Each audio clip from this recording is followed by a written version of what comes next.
नमस्कार दोस्तों, आप सभी का मेरे चैनल क्रेजी 4BKS पर स्वागत है। आज हम बहुत ही महत्वपूर्ण विषय के ऊपर वीडियो में बात कर रहे हैं कि जब हम किसी भी मंत्र का निरंतर जप करते हैं तो कितने दिनों में वो मंत्र अपना प्रभाव दिखाते हैं। उसकी समय सीमा क्या है, किसी भी मंत्र का किसी एक चीज़ के ऊपर निर्भर नहीं है। यह चीज़ हमको समझनी है। अलग अलग बहुत सारी बातें हैं जिनके ऊपर किसी भी मंत्र का प्रभाव निर्भर करता है। तो मुख्यतः 3 पॉइंट्स हैं जिनको मैं आज बता रही हूँ, जिसमें सबसे पहला है मंत्र की क्या प्रकृति है, मंत्र की वाइब्रेशंस क्या है, किसी भी मंत्र की क्या ऊर्जा है और किस देवी देवता का वह मंत्र है। तो सबसे पहले इसी के ऊपर हम बात करते हैं दोस्तों। हमारे शास्त्रों में मुख्यतः 3 मंत्र दिए गए हैं। पहला वैदिक मंत्र, दूसरा शाबर मंत्र और तीसरा तांत्रिक मंत्र। जहाँ तक वैदिक मंत्र के प्रभाव की बात है तो ये अपना प्रभाव दिखाने में कुछ समय लेते हैं, वहीं शाबर मंत्र तुरंत प्रभाव दिखाते हैं और तुरंत सिद्ध भी हो जाते हैं। वैदिक मंत्र की सिद्धि के अलग अलग चरण हैं, जिसमें जो प्रथम चरण है वो 1.25 लाख जप का है। लेकिन यहाँ पर हमें ये बात समझनी है कि यहाँ पर हम वैदिक मंत्र के सिद्धि के ऊपर बात नहीं कर रहे हैं, बल्कि हम बात कर रहे हैं कि कोई भी वैदिक मंत्र कितने दिनों में अपना प्रभाव दिखाता है। सिद्धि की बात की जाए तो जैसे मैंने बताया कि 1.25 लाख कम से कम जप करना होता है, क्योंकि इन मंत्रों का इसके अलावा भी शास्त्रों में मंत्रों को सिद्ध करने के कई चरण बताया गया है, जिसमें पहला मंत्र का जप है, दूसरा हवन है, फिर अर्पण तर्पण और फिर मार्जन। तब शास्त्रीय विधि से संपूर्णता सिद्ध होती है। तो ये अलग विषय हैं। प्रभाव की बात करें तो किसी भी वैदिक मंत्र का जब हम जप करते हैं तो कुछ समय बाद ही ये अपना प्रभाव दिखाना शुरू कर देता है। कभी महीना भी लग सकते हैं, 2 महीने भी लग सकते हैं और कुछ अलग फैक्टर्स हैं, उसकी वजह से महीनों भी लग सकते हैं। और किसी भी मंत्र का जब हम संकल्प लेकर जप करते हैं तो वह ज़्यादा जल्दी असर दिखाता है, ज़्यादा जल्दी प्रभावी होता है। और इसके पीछे कारण हैं हमारी उस संकल्प की शक्ति का होना है।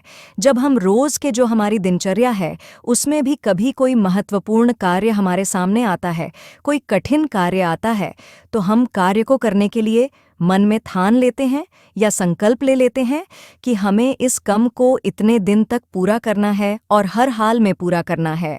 फिर जब हम संकल्प की शक्ति के संग उसे कार्य को करते हैं तो वो जो कार्य है हमारा सफल होता है, सिद्ध होता है। उसी समान साधना के क्षेत्र में भी यही बात है।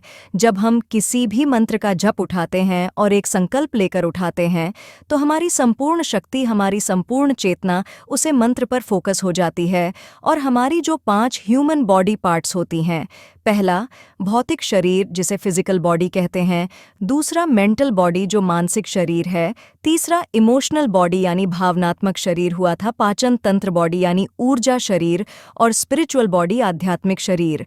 तो यह 5 लेयर है ह्यूमन बॉडी की। यह 5 लेयर्स इंटीग्रेटेड हो जाती हैं, एक साथ जुड़ जाती है और मंत्र सिद्ध के लिए जो शक्ति और धैर्य हमें चाहिए वो हमें मिल जाती है और मंत्र सिद्ध हो जाता है। तो ये संकल्प शक्ति का चमत्कार है। इसीलिए जो बड़ी साधनाएं हैं, बड़े अनुष्ठान होते हैं, वो संकल्प के संग लिए जाते हैं।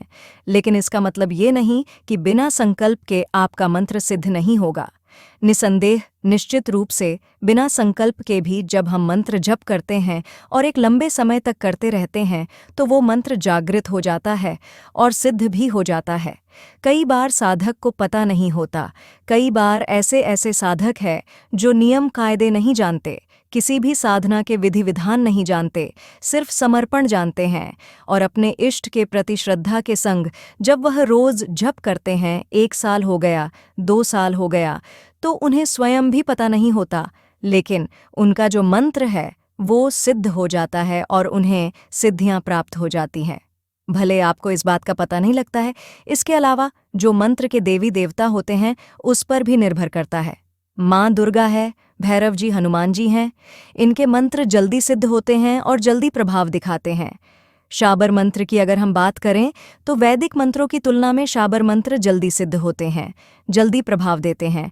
और मुझे एक बात कहना चाहिए, यदि विशेष अवसरों पर किए जाएं, जैसे नवरात्रि के दिन हैं, शिवरात्रि है, दिवाली की रात्रि है, तो शाबर मंत्र तुरंत सिद्ध हो जाते हैं, एक ही दिन में, और अपना प्रभाव भी दिखाने लगते हैं।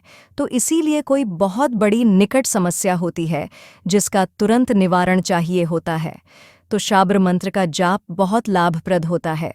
तांत्रिक मंत्रों की बात करें तो तांत्रिक जो मंत्र है उनमें कुछ विशेष उपकरणों के संग किया जाता है, कुछ विशेष साधन चाहिए होते हैं और विशेष विधियां होती हैं। यह मंत्र भी तुरंत सिद्ध होते हैं, तुरंत प्रभाव भी देते हैं और इन मंत्रों की जो ऊर्जा है वो बहुत तीव्र होती है। अब दूसरा पॉइंट हम लेते हैं, किसी भी मंत्र के प्रभाव में जो दूसरा पॉइंट है वह है साधक की स्वयं की ऊर्जा उसके ऊपर निर्भर करता है। कब जब साधना उठाता है तो उसे साधक का स्वयं का मन कैसा है, मन की निर्मलता के ऊपर निर्भर करते हैं। मंत्र का प्रभाव, संकल्प की शक्ति। यदि दृढ़ मन की निर्मलता है तो बिना किसी विधि विधान के सिर्फ एक दीपक भी अगर ऐसा साधक प्रज्वलित कर लेता है तो मंत्र उसका प्रभावित तुरंत होता है और उसकी सिद्धि में भी सफलता की कोई गुंजाइश नहीं होती। लेकिन वहीं बहुत तरह की विधि विधान अगर आप कर लिए हैं, बहुत तरह के नियम अनुसार सारे कायदे कानून फॉलो कर लिए हैं, लेकिन मंत्र के बारे में डाउट है या किसी भी प्रकार का कोई संशय मन में है, मन के निर्मलता नहीं है, पवित्रता नहीं है, तो जो मंत्र की सिद्धि या मंत्र का जो प्रभाव है उसका मिलना थोड़ा संदेहपद हो जाता है। अब इसे आसान भाषा में समझते हैं। बहुत से महान साधक हुए हैं जो गुफाओं में, जंगलों में, निर्जन जगह पर साधनाएं कर रहे होते हैं और उनके पास साधना से संबंधित कोई भी सामग्री नहीं होती, यहाँ तक कि दीपक प्रज्वलित करने की भी सामग्री नहीं होती। तेल नहीं है, माचिस नहीं है, तो उन्हें इन बाहरी उत्पादकों की जरूरत नहीं। उनके मंत्र सिद्ध होते हैं, दुर्लभ शक्तियों के वो स्वामी हो जाते हैं, दुर्लभ सिद्धियां की उन्हें प्राप्ति हो जाती है, क्योंकि उनका मन का दीपक जल रहा होता है, उनका मन उनके नियंत्रण में होता है।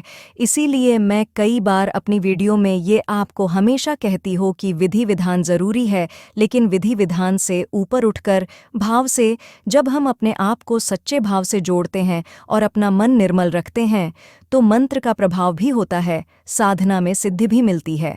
अब तीसरा पॉइंट हम लेते हैं, जो चीज़ सामने आती है कि साधना का प्रभाव कब शुरू होगा, तो इसके पीछे साधक के स्वयं के प्रति उसके संचित कर्मों का भी बहुत बड़ा हाथ होता है।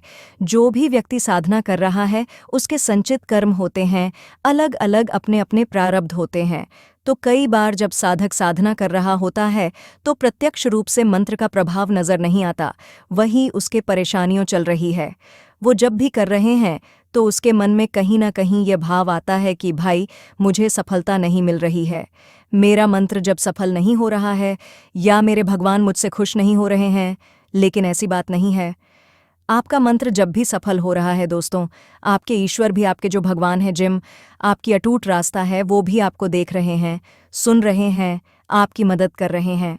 लेकिन चूंकि आपके संचित कर्म, पिछले जन्मों के प्रारब्ध इतने ज्यादा हैं, वो कट रहे हैं और आपका जो भविष्य का मार्ग है वो कष्टकारी हो रहा है। अब क्योंकि भौतिक स्तर पर तो आपको ये नजर नहीं आ रहा, तो आपको लगता है कि आपके थोड़ा सफल नहीं हो रही है। लेकिन जिस दिन आपके वह कर्म कट जाते हैं, संचित कर्म के सारे बंधन कट जाते हैं, नेगेटिव एनर्जी जो आपके आसपास है वो सब कट जाती है, तो आपको प्रत्यक्ष रूप से अपने जीवन में मंत्र का प्रभाव दिखने लगता है और आपका जीवन श्रेष्ठ बन जाता है। तो आपको धैर्य की ज़रूरत होती है। जो भी साधक जिनको अभी लग रहा है कि साधना में सफलता नहीं मिल रही है, उन्हें दोबारा उसे साधना को उठाना चाहिए और बदलना चाहिए। साधना को ना बदले, उसे जो भी मंत्र आपने उठाया उसको निरंतर करते हैं, तो जब जैसी आपके ये पल्ले दोनों बराबर होंगे तो आपको उसे मंत्र का प्रभाव अपने जीवन में दिखने लगेगा, इसके कृपा आपको महसूस होने लगेगी, दिखने लगेगी। तो दोस्तों, आज की वीडियो में इतना ही। अगली वीडियो में बहुत जल्द मिलती हूँ। तब तक के लिए अपना ध्यान रखें, खुश रहे। हाँ, और अगर आपको ये वीडियो अच्छी लगी तो मेरे चैनल को सब्सक्राइब करें, लाइक करें और शेयर करें।